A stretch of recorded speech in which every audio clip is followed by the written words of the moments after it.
Hello, everyone, and welcome to today's Reviving Veterinary Medicine webinar. We are so glad to have you all join us today. Before we get started, I want to acknowledge that this webinar is sponsored by Reviving Veterinary Medicine. We are a platform aimed at improving the mental health and well-being of veterinary professionals around the world. We do that via free resources and webinars, coaching, critical incident debriefing, lunch and learns, and more. And I hope that you'll check us out at revivingvetmed.com or follow us on social media at revivingvetmed. So just a quick few reminders before we get started today. This webinar is approved for 1 hour of CE credit through the Alberta Vet Med Association. So if you stay with us for the entirety or the majority of this presentation, you will be eligible to receive that credit. And as we get started again, for those of you who are joining us live, please make sure that your microphone is muted during the presentation. You are welcome to ask questions using the chat feature, and we will have dedicated time at the end to address those questions. If you experience any technical difficulties, please reach out to me in the chat and we will go from there. So I am Dr. Marie Holowaychuk, and I am your speaker for today's session. This session is Navigating Client Complaints, Prevention and Recovery Strategies for Veterinary Professionals.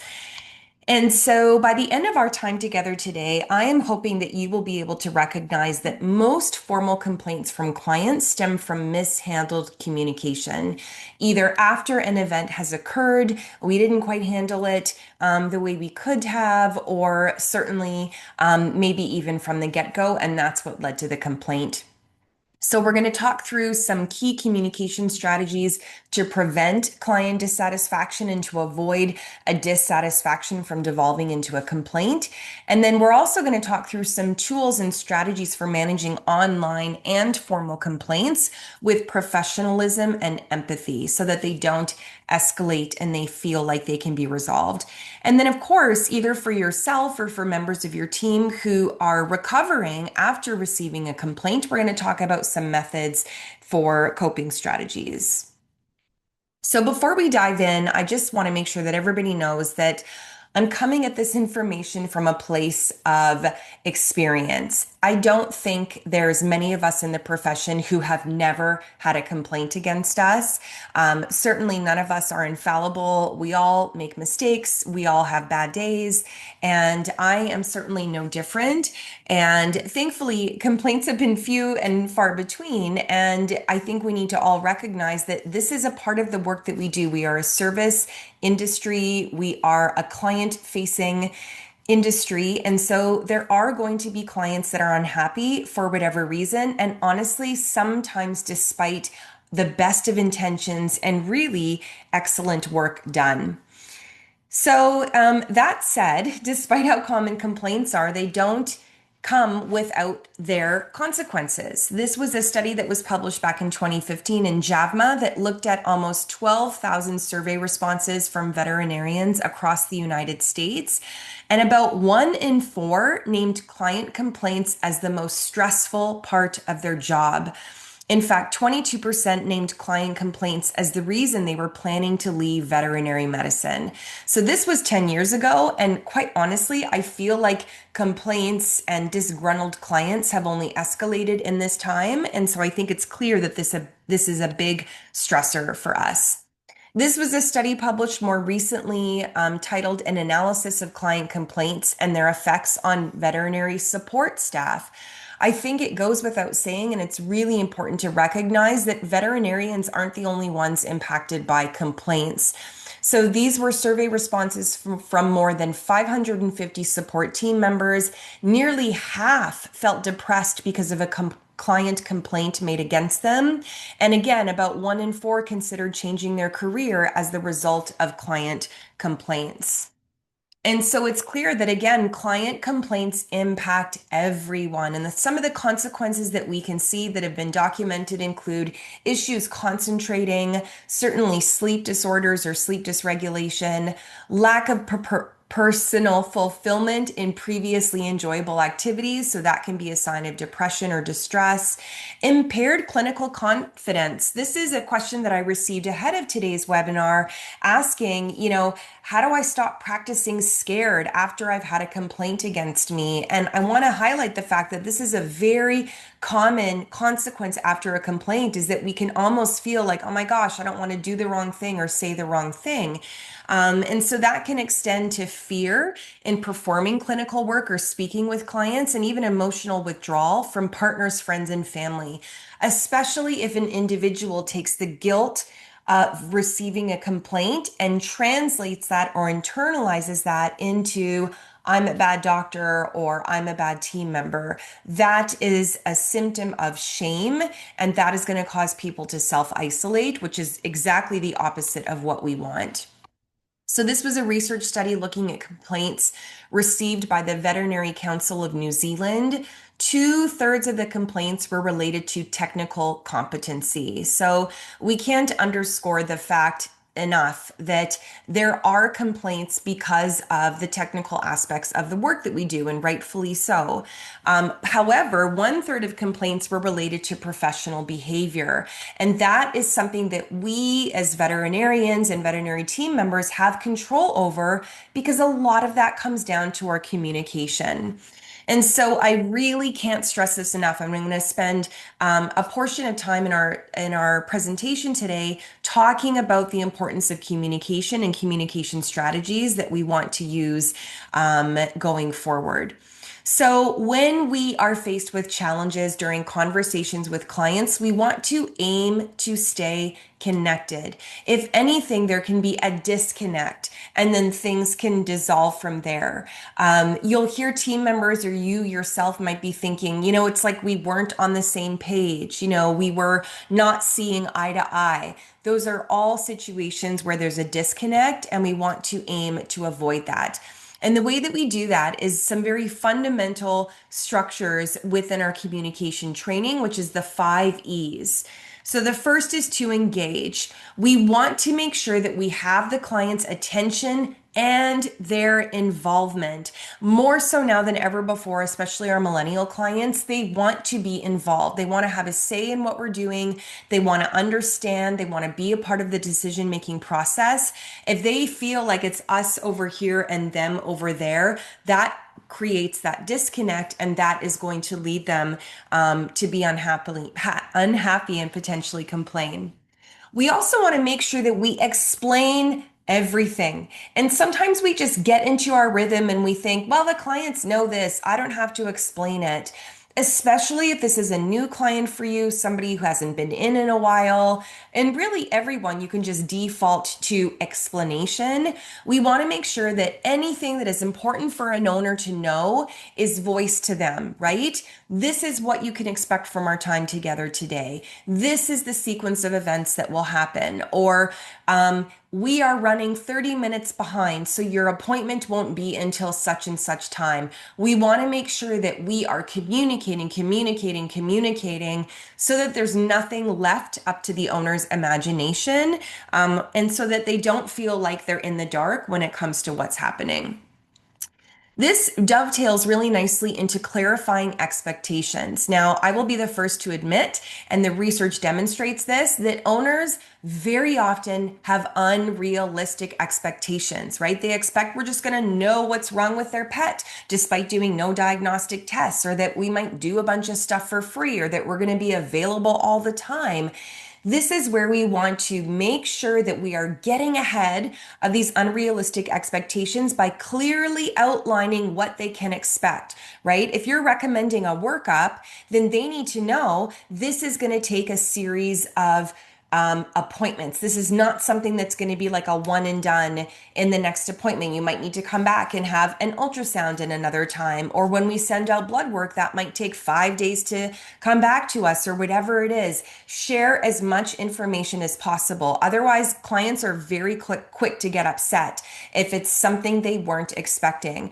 I was at the ophthalmologist yesterday for an issue that I'm having with my left eye, and it was interesting because the doctor said to me, I need to come back for further tests. And she said, Don't be surprised if they tell you you need more than one appointment to get these tests done. And I was like, oh, that's good to know. And so, sure enough, when I got to the front desk, she was like, we're going to have to book a number of appointments for you because of the tests that are required. And so, again, that's great because heaven forbid I come back and I have tests done and then I don't get to meet with the doctor. And I'm like, what do you mean? Like, I have to book another appointment? So, we're avoiding that by clarifying expectations. We also want to make sure that we are using a lot of empathy, right? This is where we listen to really understand the client's feelings, and then we express our understanding through words and through nonverbals, right? Nodding, eye contact, those types of things. As often as possible, we do want to try to name the client's feeling, and I'll use some examples of this in just a moment. And I know a lot of people are concerned because they're like, well, I'm not a mind reader. Like, how do I know if they're angry? How do I know if they're frustrated? You name what you're seeing, and that gives the client the chance to correct you. So if you say, like, I can see that you're angry right now, and they say, well, I'm not angry. I'm just frustrated. I've been waiting for 30 minutes, and now you're telling me it's going to be another hour until, we can get this procedure done, right? What this does is this allows you to bridge that gap that you might be having between, again, your experience and the client's experience, and then again, to help you to stay connected. Really, empathy is a way of making a person feel very seen, heard, and understood. And then we're going to enlist. So this again goes back to engagement. We want to make sure that we are working with the client to create a plan that best fits their unique situation and belief systems. People more than ever before want veterinary care that's tailored to them. They don't want this cookie cutter, like come in, vaccines, everybody gets the same, stamp it, here's our food recommendations and dewormer and you're gone. They want you to get to know their pet. They want you to get to know them. They want to be involved. And so this is really important that we try to have this collaborative approach to the veterinary conversation and to the treatment plan so that once again, a client isn't feeling disconnected from what is happening with their pet. Now, it's not uncommon for our spidey sense to go up and to feel like something is off, like something is not quite right. I don't feel like I'm connecting with this client. We're not on the same page. All of those different, suggestions or possibilities that I mentioned before. You really want to be reading your client's cues, okay? So if you see a client getting quiet, especially if that's not their typical personality, ask them what's happening. Call them in to a conversation. You're being so quiet over there. Tell me what's on your mind. Or if they've mentioned something about, oh, finances or the economy or budgets these days or whatever, that might be them kind of putting something out there that they're not ready to share up front. So bring them into a conversation on that. You mentioned some financial concerns, or you mentioned some changes in your family's finances. The treatments that we discussed are going to be really expensive. Do you want me to talk more about that before we make any decisions? Right? So we're not just glazing over these things because in the client's head, they might be like, oh my God, I mentioned money like 3 times. And then they presented me with this $2,000 estimate for a dentistry. Like, what do they think?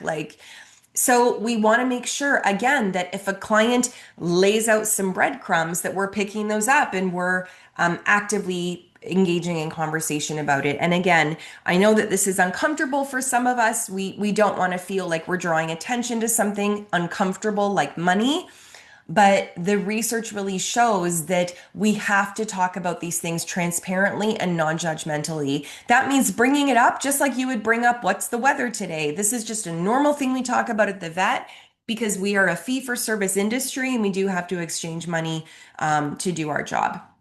Now, you do absolutely want to watch for signs of anger so that we can recognize when de-escalation is needed.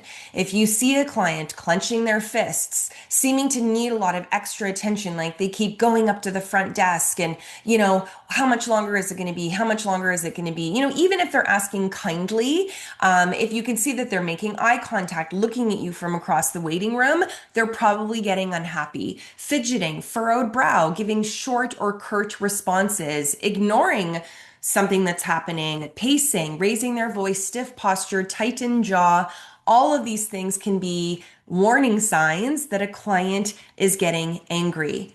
And once again, I can't stress this enough. When a client gets upset, we aim to reconnect, okay? So this can take the form of just being rude or abrupt. And what I want you to do in these situations is really try to put yourself in the client's shoes, right?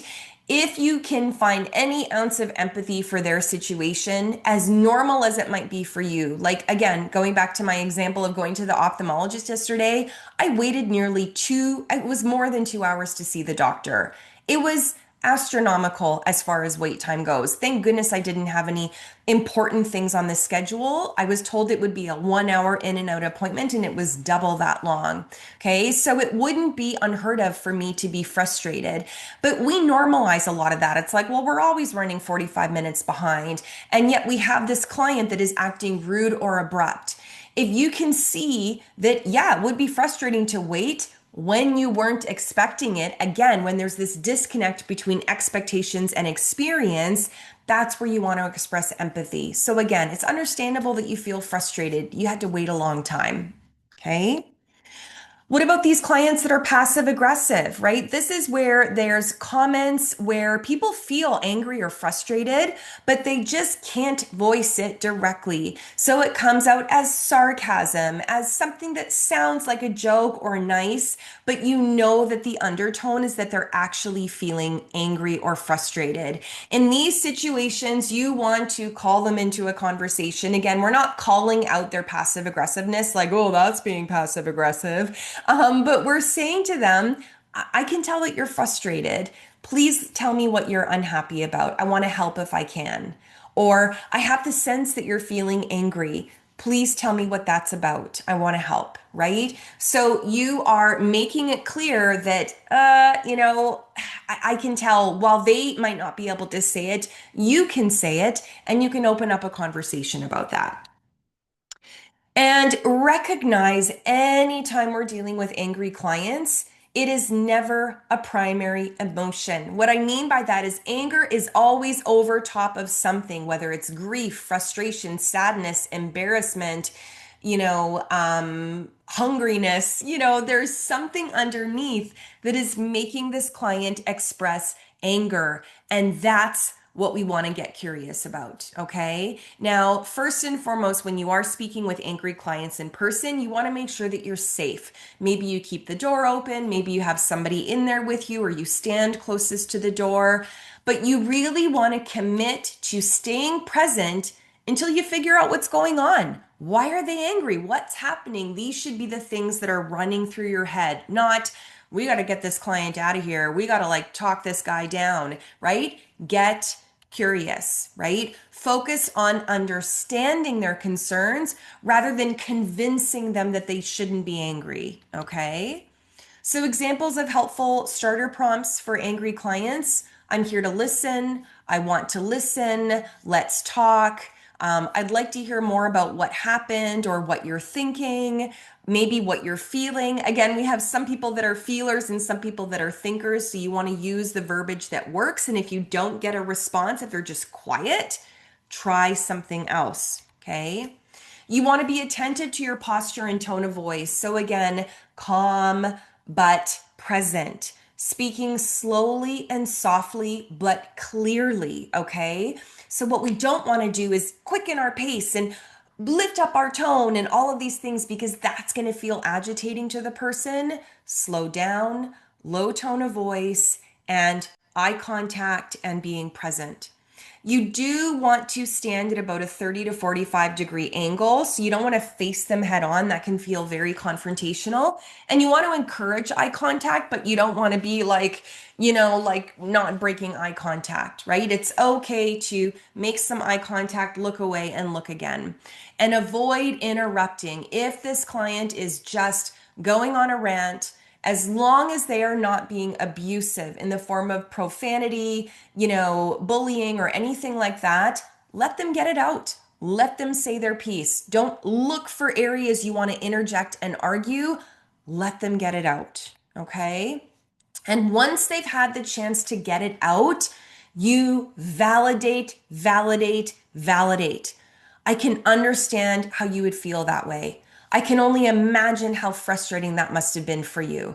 I can imagine that this was a shock for you. I can see how you'd be angry after all of that, right? Validate and normalize. And then we want to provide some sort of hope, but without minimizing the problem. So try not to say, yeah, I can understand how you'd be angry, but, you know, we're doing the best we can, right? Because that minimizes their experience, right? We want to segue maybe into a bit of an explanation, and the best way to do that is with an and, right? So, for example, Spencer's condition is very serious, and we're doing everything we can to help him.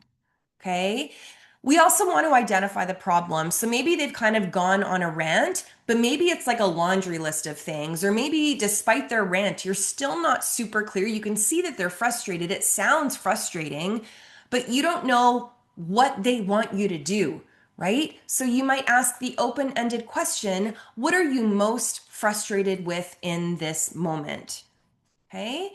And then from there, an open ended offer to help, right? Tell me one thing I can do right now to help. What is one thing we could do to make this better? What is one thing that would move us back in the right direction, right? Anything, again, not jumping in to solve, fix. Well, we're going to discount your bill. We're going to do this. We're going to write this off. Let them ask you or voice to you what they want, again, so that you are staying connected and allowing them to be part of the conversation.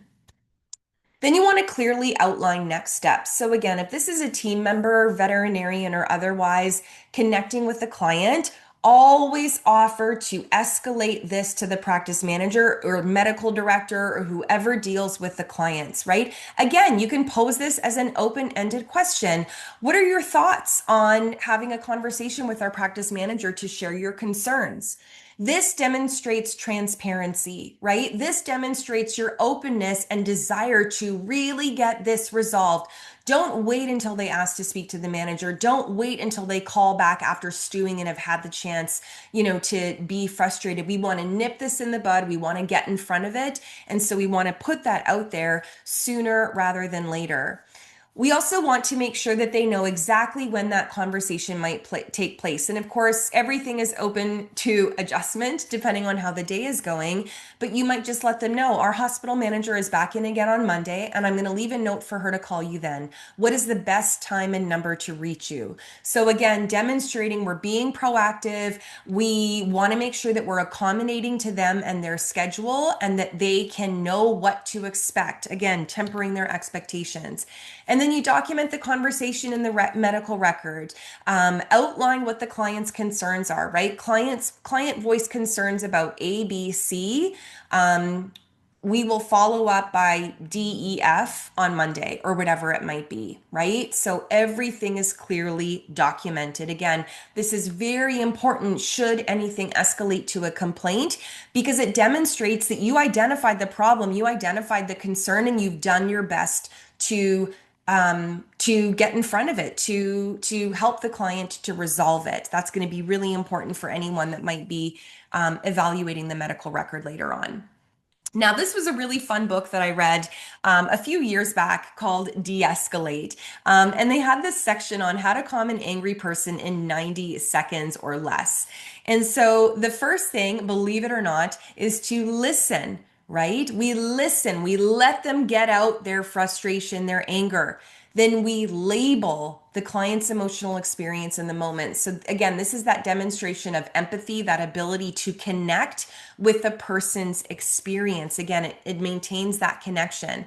And then when the client calms down, we reflect back what they said about why they're angry. I'll demonstrate this by prompts in just a minute.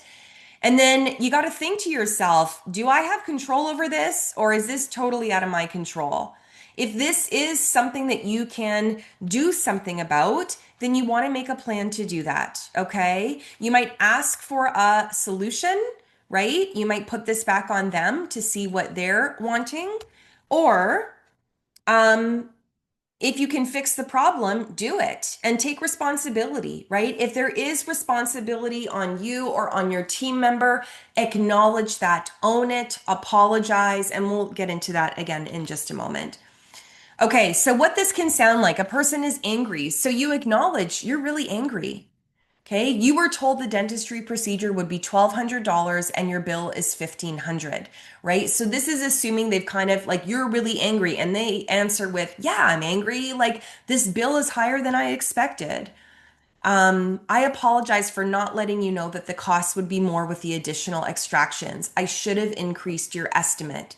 So again, this is acknowledging that there was something that was done that impacted this person. So you're apologizing for something and you're acknowledging what you should have done, or what you will do in the future so that this doesn't happen again. And then you ask the individual, what would you like me to do? Right? Let me speak to my hospital manager about discounting your bill and get back to you. So they might say, well, like I was quoted 1,200, I want to pay 1,200. Like that's all that I budgeted before.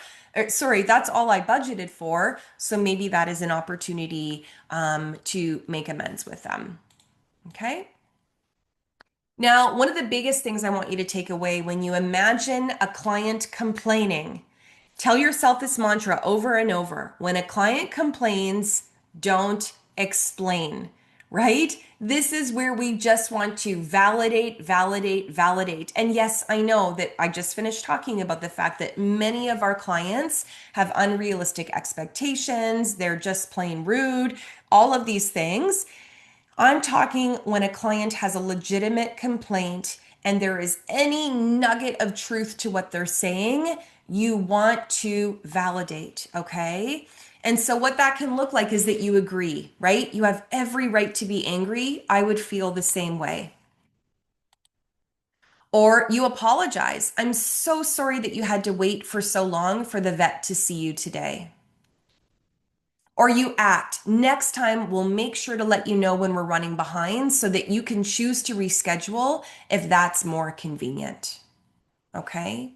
So these are all the things that you want to do in the midst of a client that is complaining. So again, agree, apologize, and then act.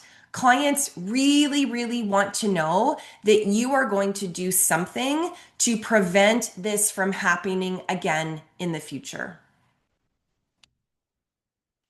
Okay, so let's talk about responding to negative online reviews or complaints. So these are opportunities for growth and improved client care. I know that this is the bane of most of our existences. It's like, oh my gosh, I just can't even imagine that. Um, I can't imagine a worse thing to have to deal with than dealing with online reviews, negative online reviews and complaints. But I want you to look at these as opportunities, right? Opportunities to improve your offerings, to improve your patient care, maybe even to highlight some of the deficiencies in your operating systems or your protocols so that you can do even better. Okay. So, what we want to do when we are responding to negative online reviews or complaints is we want to make sure that we are handling situations with calm, compassion, and professionalism. Okay. So we don't want to meet the client where they're at with their caps lock or anything else. We want to make sure that we are being as calm and compassionate as possible.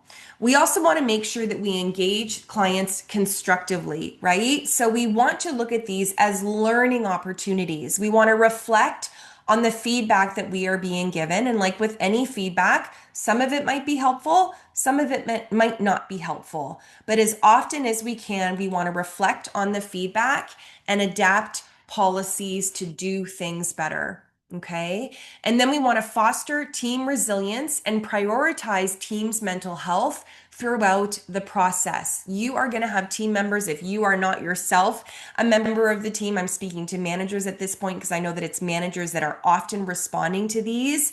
Your team members, some of them are going to absolutely crumble under the weight of these negative online reviews or complaints. So we really, really want to make sure that their mental health is prioritized and that resources are provided to them throughout this process. Okay, so I've broken this down into a few different steps. And step one is to pause and gather information, right? So we want to make sure that we let the initial emotional response settle. Everybody is going to have a moment of like, when they see a negative online review or when they know that they've received a complaint, okay? Then what we want to do is just practice a little bit of self-care, right? So let the emotions go. Maybe there's tears. I know for me, there probably would be. And then we want to engage in some sort of self-care, right? So going outside and maybe getting some fresh air, maybe taking some deep belly breaths or doing some box breathing. We're going to be doing things to help regulate in the face of these challenges. And then we want to gather information, right? Before we respond, we want to make sure that we have all of the details. So, who is this client? Are they even one of your clients? Where's the medical record and can we review it? Make sure that it's complete. Talk to everybody on the team that was involved to get their take on things. And if this seems like something that is like really concerning or outlandish or you think could have the chance to escalate, you might need to consider a third party perspective for clarity. So that might be a lawyer, that might be calling your veterinary medical association who handles complaints, that might be speaking to a colleague or someone else if you just want to bounce something off of them. Okay, gather all the information before you return to the client. And then step two is to take the conversation offline. So we want to reach out to the client by phone for a direct conversation. If this is again a negative online review, something that was posted, or an email that you received, call the client, right? Reach out to them by phone. So you would say, "Hi, so and so, I'd like to discuss your recent experience to better understand your concerns and make things right." Right? Notice that we're not calling to explain, we're not calling to defend ourselves, we're not calling to persuade them. We want to understand, we want to make it right. Okay, make sure that when you take the conversation offline that you have all of the documentation that you need. Okay, so you've got the record in front of you, you've spoken to the people so that everything is there at the ready should they have questions or should you need to consult something. And then we listen. This is a huge part of it. We listen and we look for opportunities for empathy. We're not looking to get defensive, right? I hear you and I appreciate you sharing your feelings with us, right? I hear you and that sounds very frustrating. Or, wow, whatever it is, like we are so sorry that that was your experience. That is not what we strive to do at our hospital, right? And then we aim to resolve concerns with compassion and with that understanding. So again, taking the client's experience, it might not have been your experience. You might be like, what was the big deal? Like, how did they interpret it that way? And that wasn't our intention. And very often teams center the intention over the impact. And we want to avoid doing that, right? It doesn't matter in circumstances like these what our intentions were. Of course, we didn't intend to make the client angry. Of course, our intention was to help their pet. But if that's not how our actions landed, we have to acknowledge the impact. Okay. And again, I think we are so immersed in vet medicine that we almost feel like fishes in water that can't describe the water that we're feeling. And then we have a client that has never touched water before, and they're like, oh my gosh, they did this, that, and the other thing. That's going to feel really unsettling. So we want to try to put ourselves in their shoes for that empathy and look to resolve their concerns with compassion and understanding. So then step three, once we've had the chance to address their concerns offline, if it is an online complaint, we want to go back online and address it. This is what people are looking at when they look at your online reviews, okay? They want to see if there was a 1-star review. How did you deal with that? how did you handle that? If you had 5-star reviews, how did you handle those? So, really, the evidence shows that all reviews should be responded to, right? Try not to be in a habit of just deleting the negative responses or ignoring the negative responses. We want to make sure we're responding to everyone because this is what is visible. Okay. So we want to stay professional and we want to stay empathetic, right? So acknowledge the client's dissatisfaction and offer some sort of apology. Again, this is a phrase that I will use very often. We are so sorry that your visit didn't meet your expectations, right? Or we're so sorry that our communication didn't meet your expectations. Whatever it is, you're acknowledging where they were unhappy and you're apologizing for that. Now, if you have not had the opportunity to connect with them offline, you tried to call them, you couldn't reach them, they didn't answer, they didn't call you back. This is where we say, please contact us at insert phone number to discuss your experience in detail, right? You are calling them into a conversation. So if they didn't check their voicemail, they didn't see that you called, now they can see that you've responded to this online and you're making a public declaration of this because this is in front of everyone.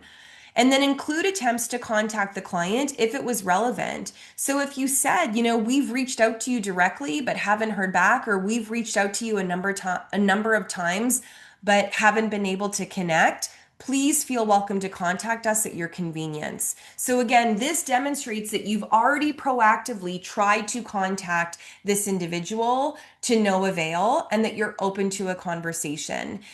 This can be something similar can be done for clients that leave information on your on your reviews that you can't find in your database, right? Maybe it's the girlfriend of someone who brought their dog in. So the name is different and they didn't mention the dog's name or the cat's name or the pet's name or whatever it is. So in those situations, you can say, again, we're truly sorry your visit didn't meet our expectations. We haven't been able to locate your record in our files.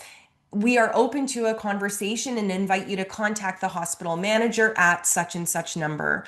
So again, it's not like, we don't know who you are, you're not our client, delete. It's, oh my goodness, like who could this be and how can we help appease whatever concerns they might have. So then the fourth step is to reflect on the feedback and what policies you have in place. This is where we make lasting change. This is where complaints can be very helpful. So we want to address any specific issues that were raised in the review. Maybe it was wait times, maybe it was hospital costs, maybe it was communication, maybe it was an absence of fear-free and their cat had a horrible experience, whatever it is. You want to talk about this. You want to take this to heart. Talk about this as a team, especially if this is trending in the complaints that you're receiving. So summarizing the practice's intentions to improve their processes. So maybe you say, we understand that wait times can be frustrating and we are actively working to improve scheduling processes. If you consistently have wait times of 45 minutes to an hour, something has to change. We all have days like that because of emergencies or, the vaccine that turned into a horrible case or the vomiting and diarrhea, blah, blah, blah. However, if this is consistent, maybe we need to look at some different procedures and strategies in place to improve workflow. So let them know that you're doing that. Even if you haven't come up with any solution, let them know we are in the process of finding a way to reduce our wait times. You want to pair this with sincere apologies and commitments to change. So again, your feedback is helping us to implement clearer communication and more transparent billing practices. So this is what clients want. They want their complaint to make a difference. Clients complain because they want something. Maybe it's as simple as they want to be acknowledged. Maybe it's that they want an adjustment to their bill. Maybe it's just that they want to make sure that nobody else has the experience that they had, right? They're like, geez, if I had this experience and it wasn't good, who else is probably having this experience as well? So again, your feedback, letting them know that their feedback is really helping you to improve that experience for everyone. So then step five, you want to support your team. Again, as a well-being advocate, this is something that I cannot state enough. You are going to have team members that are really going to struggle under the weight of a complaint or a negative online review. So you let these team members know that yes, there has been this online review or this complaint, and how are you responding, right? Here's how we're addressing the review as a team, right? You want to encourage, if any other attempts are made to reach out to the people involved on Facebook, on, email or anything else, all of that gets moved back to the primary person doing the responding. So again, in most hospitals, that's the hospital manager, the medical director, maybe the practice owner, maybe the regional director if you work in a larger organization. Take those complaints, that feedback, anything related to this incident, all to the same person. What we don't want is to have any missteps and misinformation because different people are responding in different modes of communication. So you let your team members know if you hear further feedback from clients or if you have any legal concerns, let me know immediately, right? This may be an opportunity to get in touch with the liability insurance if you feel that there's going to be a need for support in that way. That's why we have liability insurance. And then again, very importantly, we want to offer mental health resources and prioritize team well-being. So again, this is where we validate and normalize. It's okay to feel affected. Of course, you would be upset by this. That's normal. And resources are available if you need support. And thankfully, we have more resources now than ever before to support our team members through challenges like these. So, I want to take an opportunity to just highlight the fact that we need to be really careful what mode of communication we're using with our clients under what circumstances. And I think this is where a lot of conversations can go off the rails, okay? Text messages, when is this appropriate? For one-way delivery of objective, simple information. We are not having conversations with clients via text, okay? So this might be an appointment reminder, a medication pickup notification. I know I've worked in a lot of hospitals lately where we can give text updates to clients about their pets in hospital. That's okay, but if it's anything complex, not just like Fluffy's doing great, you're welcome to visit anytime, then you really want to pick up the phone, okay? Anything complex, sensitive, or high stakes, we want to have a conversation. What we don't want to do via text message is share anything detailed that a client is going to have difficulty interpreting without questions for clarification, or certainly to share any confidential information. So for example, your pet's prescription is ready for pickup at 2 p.m. That's it. Objective, simple, no need for a reply. Okay, what about email? We're using a lot of email in practice as well. And email is best for two-way communication, but only when the stakes are low. So maybe it's scheduling an appointment. Maybe it's doing routine follow-up. Maybe it's sending non-urgent documents. Anything urgent, anything time sensitive, you don't want to do it via email in case it gets lost in the abyss of a person's inbox or in their spam folder. The problem with emails, it can lack the nuance needed for emotional or complex conversations. So we want to make sure that anything that goes above and beyond, we want to do that in real time. So sharing documentation, summarizing a phone conversation for clarity, all of that is okay. So for example, attached is the summary of your pet's annual exam. Please let us know if you have any questions. Okay, so you're following up after something that was done in real time. Okay, what about phone calls? I know that depending on the generations that you work with, many individuals in veterinary practice really resist making phone calls, right? We just want to default to text and email. Unfortunately, if it's anything high stakes, anything complex, and definitely anything emotionally charged, you have to pick up the phone, okay? Complicated case management, right? Most of my cases in the ICU are going to be very complicated. They're going to need a phone call. Following up on complaints, discussing sensitive topics. This is because there can be that immediate back and forth. You can read a little bit of their verbal communication cues and provide immediate clarification and support as needed. You can also convey your tone. This is really important when we're managing complaints because just written communication is open to interpretation. When we are on the phone, we can soften our tone. We can, insert those and ah and all of those inflections, and I don't know what those are called, but those little like bursts of response to prevent any misunderstandings and to convey that empathy.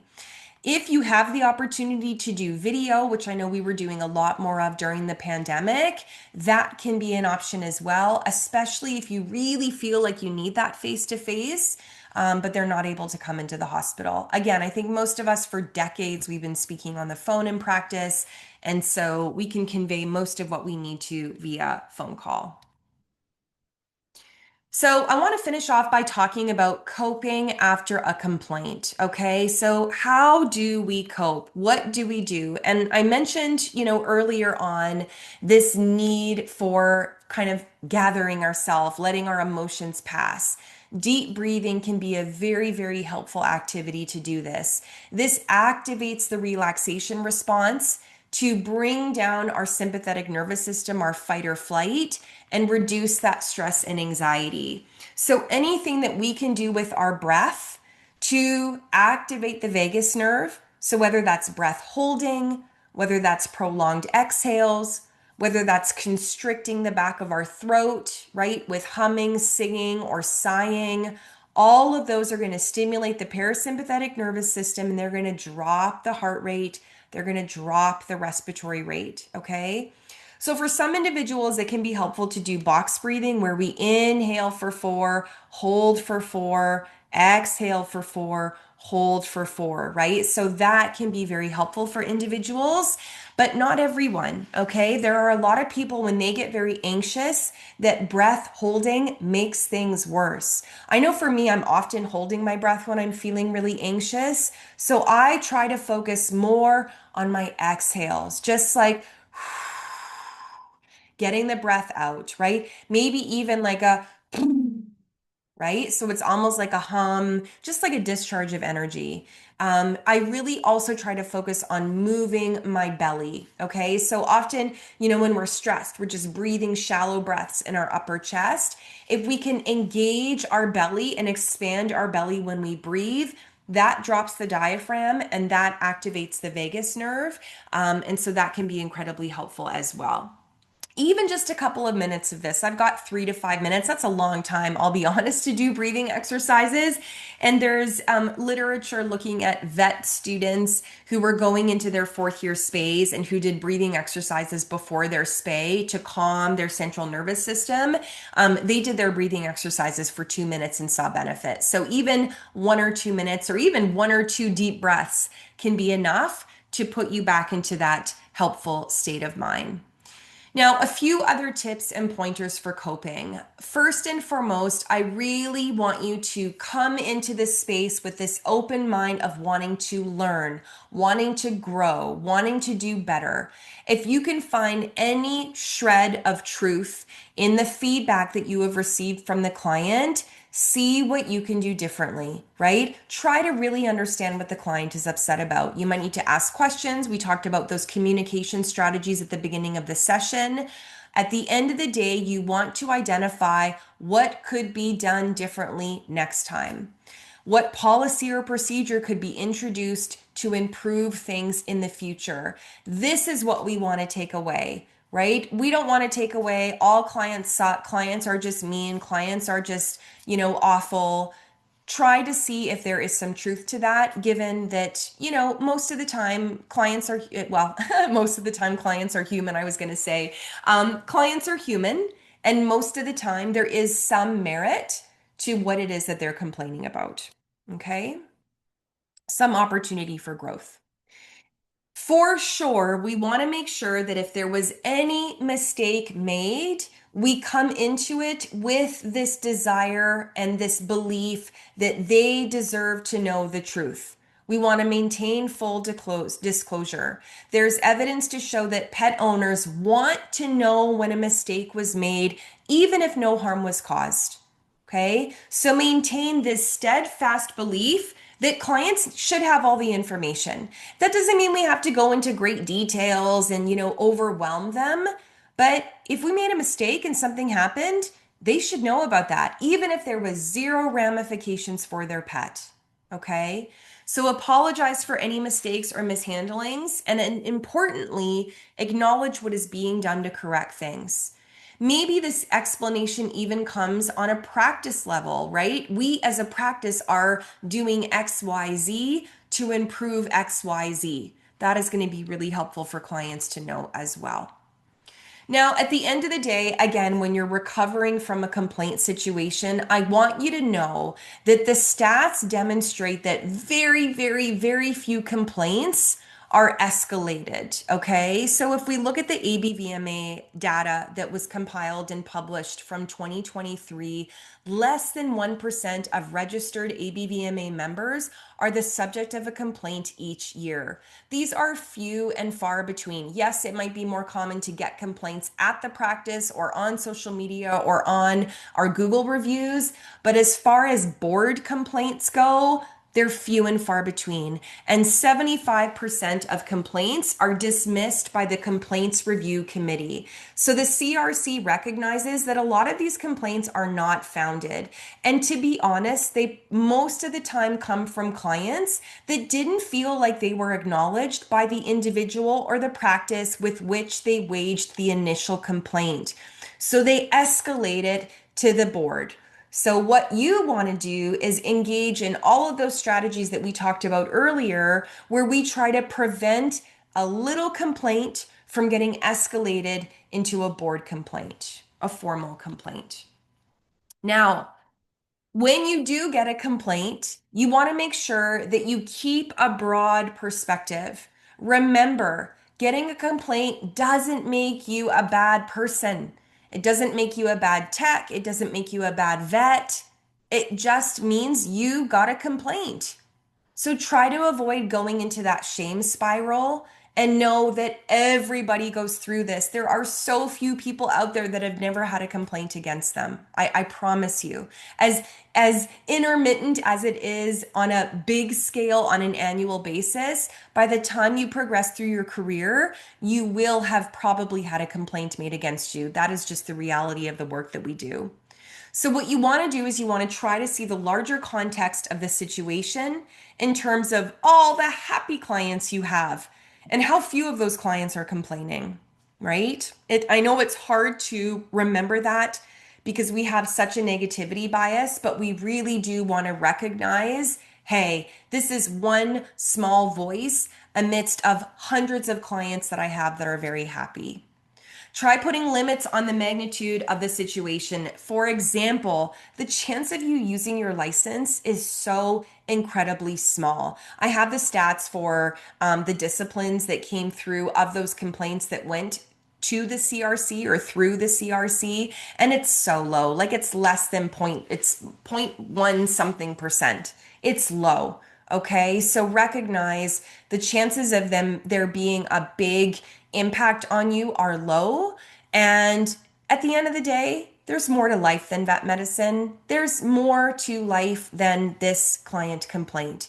We have to keep things in perspective. And that's why a healthy identity and having that work-life balance is so important for well-being amongst veterinary professionals. Now, what's very important and what has been shown in research is the support of colleagues and friends. So this is where going into a bit of a shame spiral where we're ashamed to tell people we got a complaint. We don't want to tell anybody. That's your shame talking. That shame is driving you to self-isolate because it tells you you don't belong. Social support and a sense of belonging are so important during stress. To know that someone else has been there, done that can bring such incredible relief. When you phone a friend and you say, "Oh my God, I got my first board complaint today," they're going to say, "Oh yeah, I know. I had mine a couple years ago. It was brutal," right? So you're not the only one, is what that demonstrates. So lean on family, friends, and colleagues for their emotional support.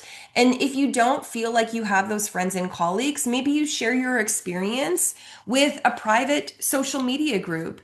There is actually a research study that was published in 2023 that looked at the effect of disclosure of stressful situations on veterinarian depression, anxiety, and compassion fatigue. And what the research showed is that when a person disclosed that they were going through something tough and they received responses that were validating, understanding, and caring, like, "Oh my gosh, I would be so upset too," or "I know what you're going through, I've been there," or "I'm so sorry this is happening to you," that actually lowered their compassion fatigue, their anxiety, and their depressive symptoms. So while I have my misgivings about social media and especially social media overuse or passive use, I really do feel like intentionally going online to share something that is really having an impact on you, if you are met with support, can be incredibly healing and validating. Now, we do want to focus on emotional learning. And what I mean by this is just growing our emotional intelligence, okay? Ruminating never helped anyone, right? I know, cows and other ruminants ruminate. Humans are not meant to ruminate. That's not helping anyone. You're just going over and over and over something. You need to recognize it, forgive yourself, and be kind to yourself. Okay. At the end of the day, we are all going to deal with distressing situations in practice. That is the reality. We have to know that that is going to happen and find ways to stay resilient. Vet medicine is a service industry. I've said this before, I'll say it again. Clients will complain. It's inevitable.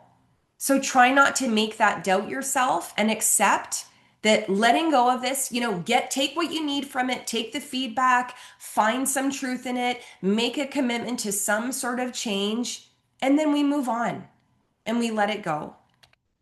Okay? Now, oftentimes in these situations, we experience negative thoughts, and those negative thoughts can really amplify our stress and cloud our judgment. So, what reframing does is it fosters that balanced perspective and helps you to respond constructively rather than criticism of yourself. So we often do things like catastrophizing or assuming the worst possible outcome. So this complaint will ruin our reputation, or this complaint is going to, lead me to lose my license, right? The chances of that happening is very low. Okay. Overgeneralizing or drawing broad conclusions from a single event. Clients always think we're incompetent, or "I never can get away without having a client complaint." Always and never are overgeneralizing. And then should statements where we have such rigid expectations for ourselves. "I should never get a complaint. I should have handled this differently." Or mind reading, where you assume that you know what others are thinking, right? They must think we don't care, or they must think I'm a horrible vet. Okay. None of these negative thought patterns are helpful. So we want to look at this. We want to identify that we are catastrophizing, overgeneralizing, shooting on ourselves, or mind reading. And we want to ask, what evidence do I have for this? Or is there another explanation? Is there another way of looking at this? And then we reframe, right? So for catastrophizing, this complaint is an opportunity to improve and show our commitment to care. Or overgeneralizing, we want to mitigate that by saying, "You know what? One complaint doesn't define our entire practice." Or should statements, instead of shoulding on ourselves, we say, "You know what? I did the best I could under the circumstances." And then with mind reading, it's simple. I can't know what they're thinking. I'm going to focus on listening and understanding and not jumping to conclusions. And I mentioned already self compassion. This is so very important. This is especially important during times of struggle, right? When we receive complaints, it is very easy to be so hard on ourselves. But instead, the research demonstrates that if we can practice self compassion and demonstrate that kindness towards ourselves, that actually allows us to bounce back faster. Okay? Self-criticism is not a way to prevent something from ever happening again. It's a way to keep you stuck in a place of self-criticism and ridicule. Okay? We want to be compassionate, we want to be kind so that we can move on. Okay. So we want to nurture self kindness versus self judgment. So this is being warm and understanding when we suffer, fail, or feel inadequate, rather than just ignoring it or flagellating ourselves with self criticism. I love that word, flagellating. Common humanity versus isolation. So, this is about recognizing and accepting that suffering and inadequacy are something everyone experiences. We all feel inadequate. We all make mistakes. We all go through struggle. We probably all have someone who's complained about us. That's normal. So, don't isolate and pretend like nobody knows what you're going through because they do. And that's an important part of being kind to ourselves and moving on. And then we want to be mindful about our experience versus over identifying, holding on tight to it, or ruminating. So, taking a balanced approach to our negative emotions. We're not trying to push them away and suppress them. We want to acknowledge this sucks. Like, I'm struggling right now. Like, this really hurts, but then let it go. Like, not amplify it or exaggerate it. Like, this is the worst thing I'm going, blah, blah, blah. It's just like, yeah, this sucks. And I'm going to do what I can and then move on. So there's a few different strategies that we can use when it comes to self-compassion. And one way that we can do this is journaling. And this can be very simple journaling, like point form, a few different sentences, nothing major, but it's just a way of getting it out of here and onto here. Okay, so thinking about a recent challenging situation and writing down everything you felt bad about, everything you judged yourself for, or any difficult experience that caused you pain. Then we notice the painful emotions and we write them down.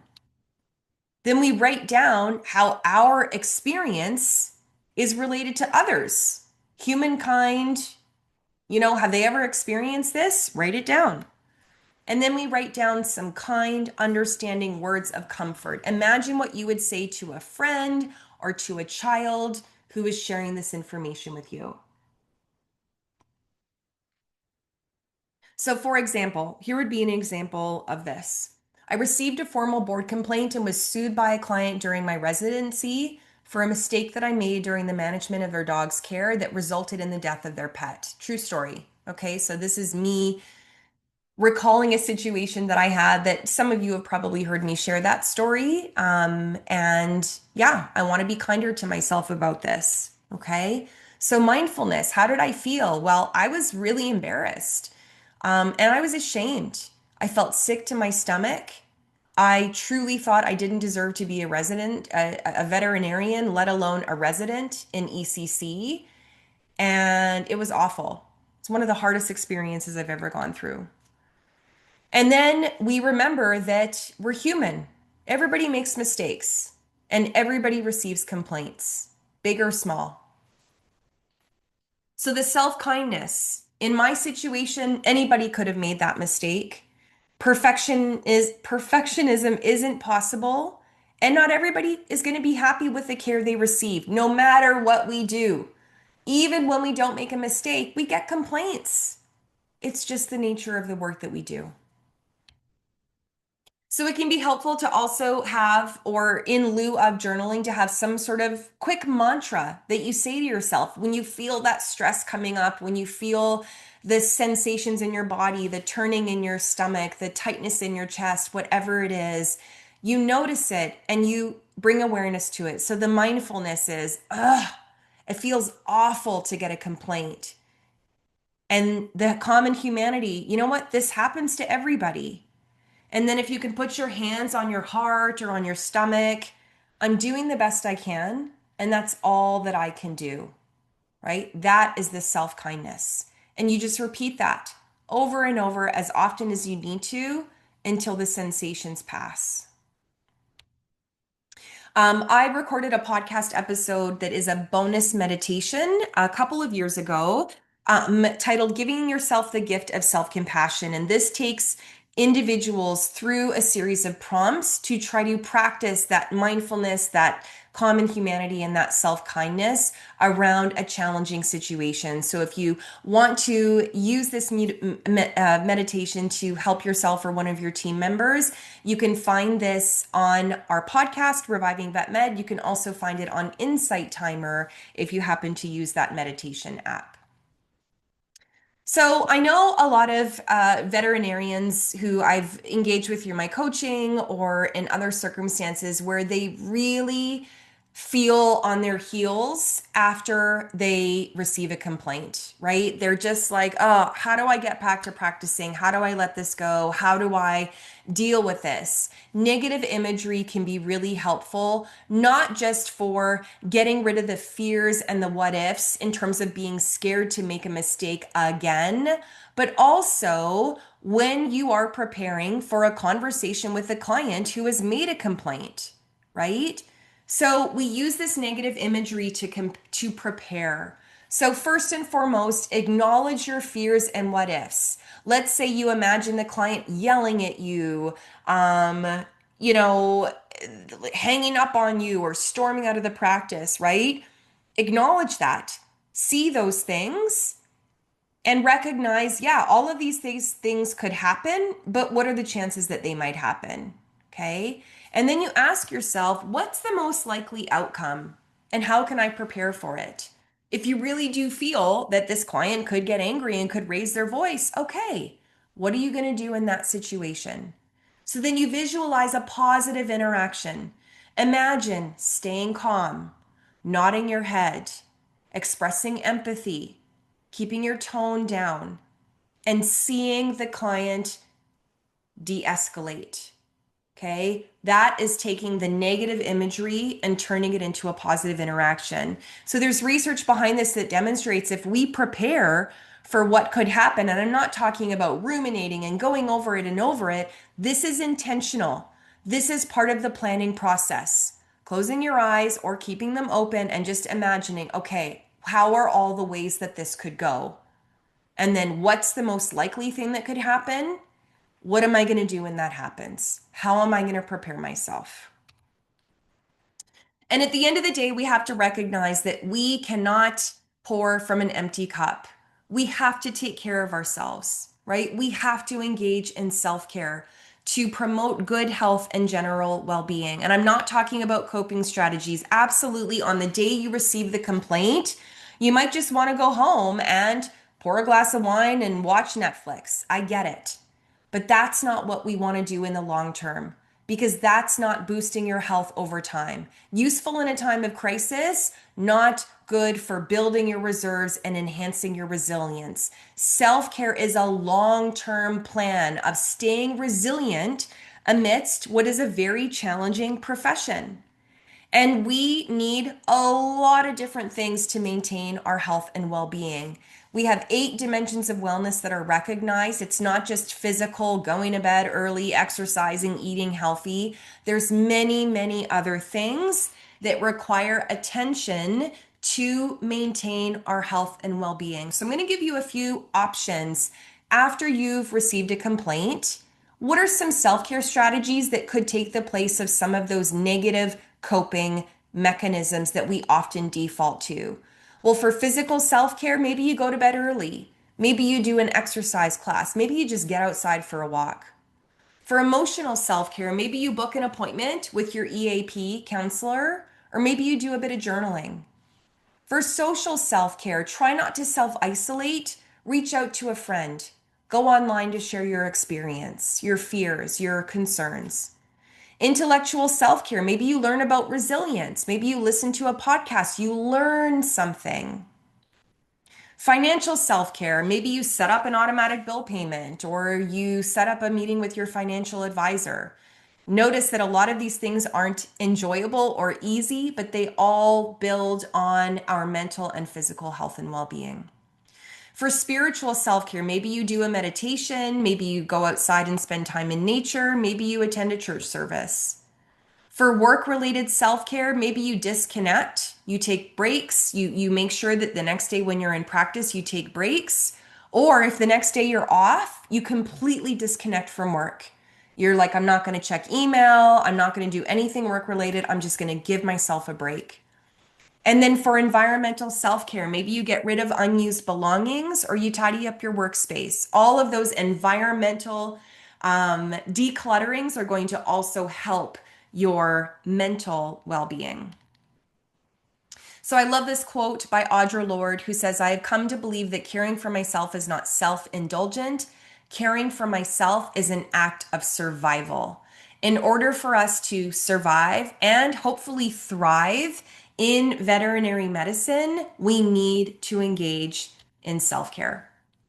So I'm happy to say that there are a lot of resources and support systems that are available out there to everyone. Of course, if anybody is in crisis here in Canada and in the US, we have 988, or online, you can text and have instant messaging at 988.ca or .com. Most veterinary medical associations and many practices now offer employee assistance programming, EAP, or employee and family assistance programming. So please take advantage of those. You might also have benefits and health spending. For CVMA members, you have access to Together All, which is a licensed mental health professional moderated peer support network, also confidential. The Veterinary Hope Foundation has support groups that are regulated by a mental health professional that run every few weeks or so. Not One More Vet also has their peer support groups. And then, of course, I mentioned at the beginning, Reviving Veterinary Medicine has lots of resources as well. And at the end of the day, I think this is a really important thing to recognize for everyone. We can't control our clients. We can't control that some of them are going to issue a complaint, even though we did everything right. So focus on what you can control, i.e., your response, how you take care of yourself, how you communicate, what you do with the information you've received, and then let go of what you can't control. So the key takeaways from our session today are that client complaints have a significant emotional impact on veterinary professionals. Effective communication can help to reduce those client complaints. Client complaints and how they're handled can help to prevent formal complaints. So we want to prevent those from escalating up to the board. Most client complaints are dismissed. So remember that, you don't have to, this is not a huge deal when this happens because very often they don't go forward through to, further action. And then coping strategies are available for managing complaints and engaging healthy responses. So lots of really great information there. If you have any questions or you want to learn more about our upcoming events, please visit our website, revivingvetmed.com. That's where we have lots of additional information on all of our services, lunch and learn programs, one-on-one coaching, critical incident debriefing, and then tons of free resources, podcasts, blog posts, downloads, etc. So again, thank you so much, everybody, for being with us today. Take care, stay well, and I look forward to seeing you at our next event.